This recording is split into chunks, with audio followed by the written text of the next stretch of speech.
Good morning, ladies and gentlemen, and especially boys and girls.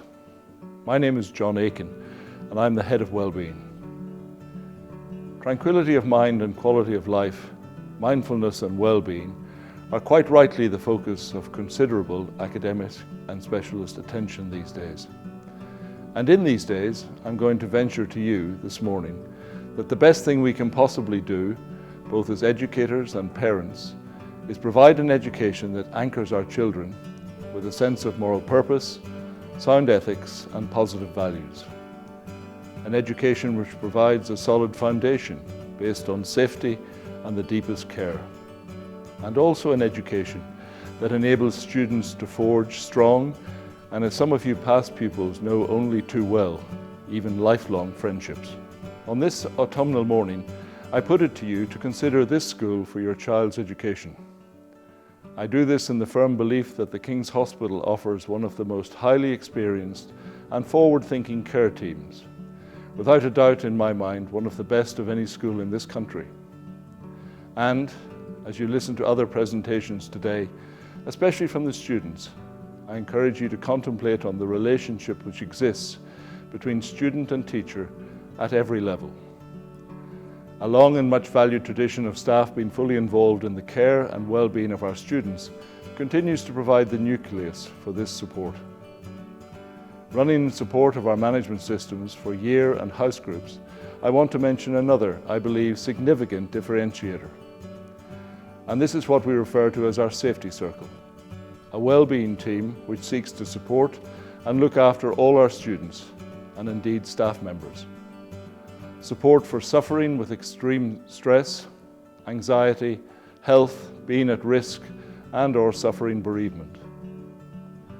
The team comprises of 3 nurses, from whom you'll hear later, always on call 24/7, and with the support of our 2 new school doctors, Dr. Laffin and Dr. Clancy, 2 guidance counsellors, our special education needs coordinator, and our chaplain, the Reverend Canon Campion, along with a qualified and experienced psychotherapist, member of the teaching staff, and an outside professional counsellor too, Miss Breen, who brings with her to the team the newest member, Nala, our community support dog.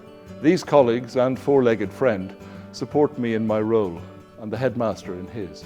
Another plus for our school, living on the campus today, are around 50 adults, including 9 couples and their families, which makes up the internal King's Hospital community, an important feature of our school.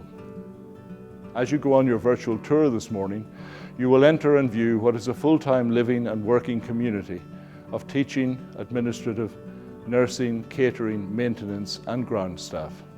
Like you parents, we also have to operate in a society today which challenges authority, which seemingly has no clear values, and which all too often allows its young people to be exploited.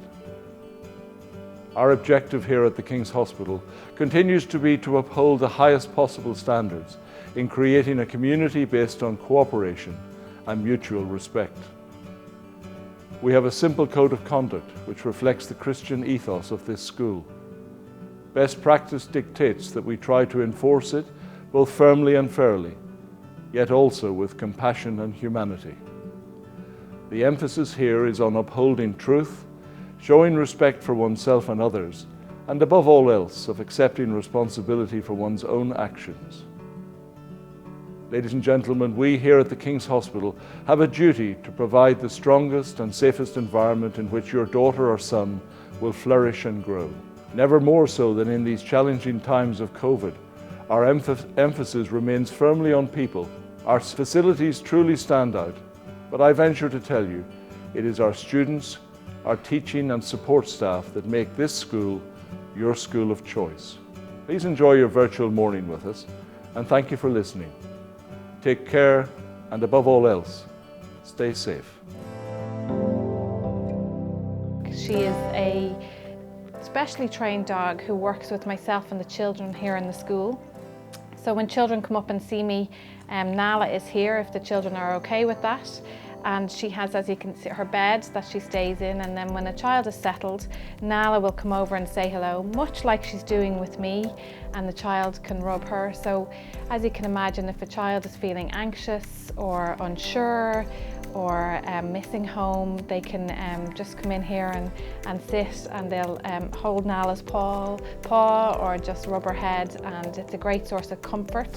Dogs are known to lower stress levels significantly, particularly in adolescents and children.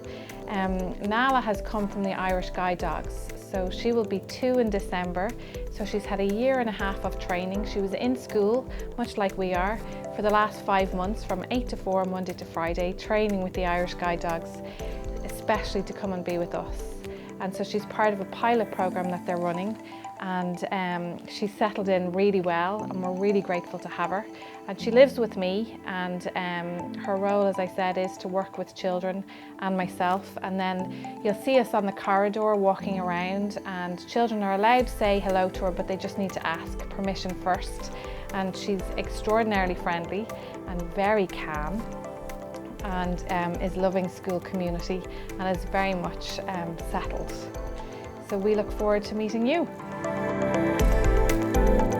We're here to look after all the students when they're during the school day, and afterwards we look after the boarding students too, and we're on call overnight. The students can come to see us at any time during the day if they feel unwell during class or just need a little bit of time out. We're always here and at the end of the phone should anyone need us.